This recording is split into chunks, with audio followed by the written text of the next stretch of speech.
Thank you, George Floyd, for sacrificing your life for justice, for being there to call out to your mom. How heartbreaking was that? Call out for your mom. I can't breathe.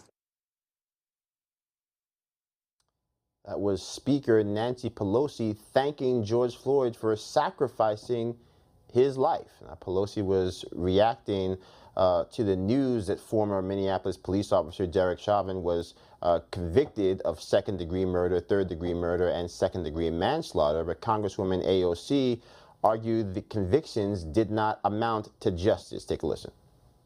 This verdict is not justice.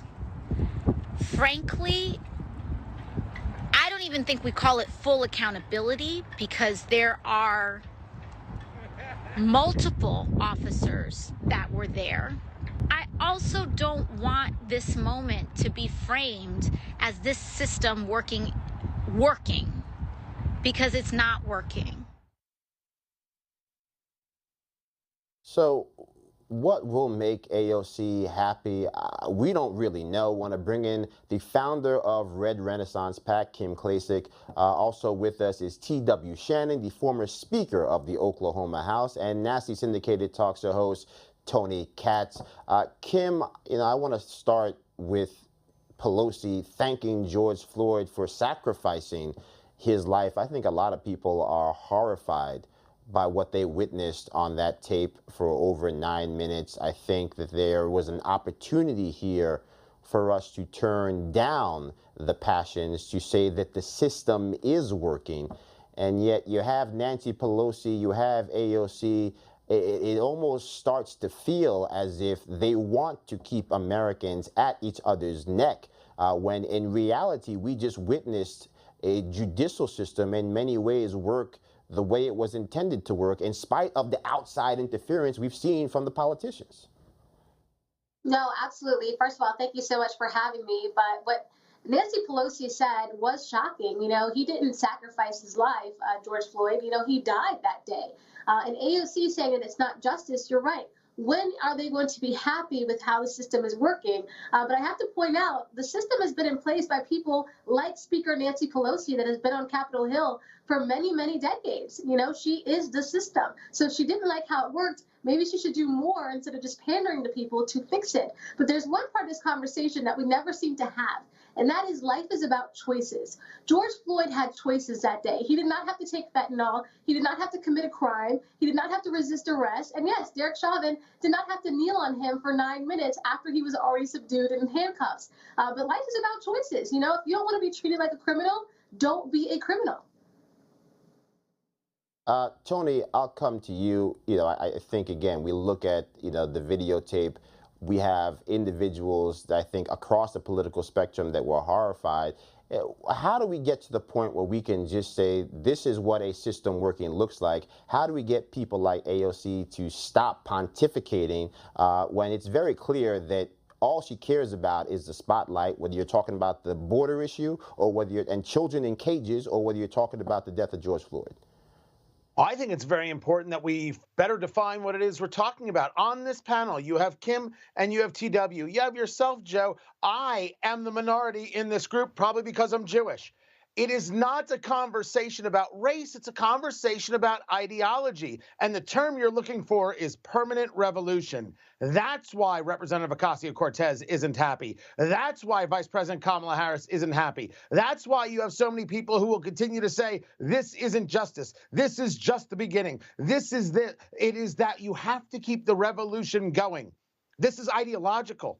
And when it's ideological, when your entire existence is built up in the destruction of Western culture and Western civilization, how could you ever be satisfied? So get used to this. This is the new norm. Now, TW, I want to bring you in here. Journalist Amy Horowitz traveled to the George Floyd Memorial in Minneapolis. BLM activists shared their perspective on the current racial divide. Take a listen. How many unarmed black people were killed by cops last year? You have any idea?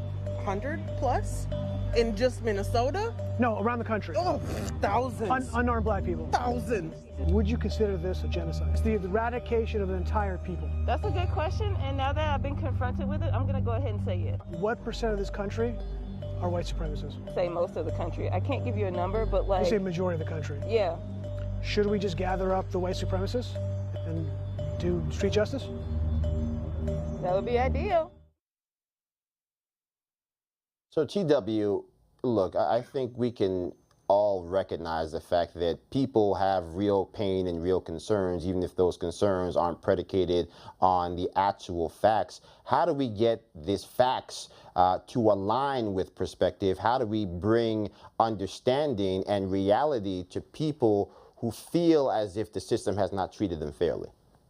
Well, that's a very good question. The challenges that we have is that we have, race baiters that have been professional race baiters for the last 40 years, like Maxine Waters, who has, gone out of her way to stir up hate. She has a history of hate speech and calling for violence against police and officers. And we'll remember, it wasn't that long ago. I'm old enough to remember when during the Obama administration, when police in Dallas were killed because of such language, because people were targeting the police. And so the real question becomes, how do we start to heal this nation? And the way that you start is for the radical left to stop this false narrative of systemic police racism. It doesn't exist. It's not real. America is not the place of systemic racism. America is the home of systemic opportunity. And you can look at the numbers to pan it out. In 2019, about 1,004 were fatally shot by the police, and 25% of those were black.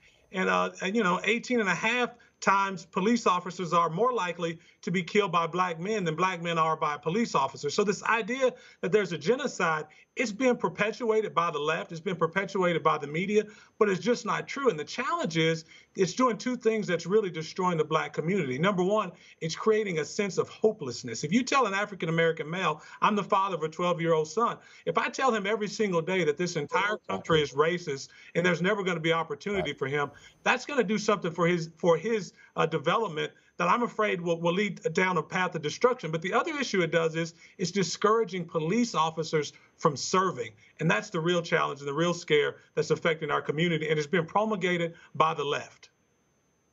Right. I think that's an interesting point, to make sure that we don't actually take away people's hope, that we actually align their expectations to know that all things are possible. Gonna have to leave it there. Tony, TW, Kim.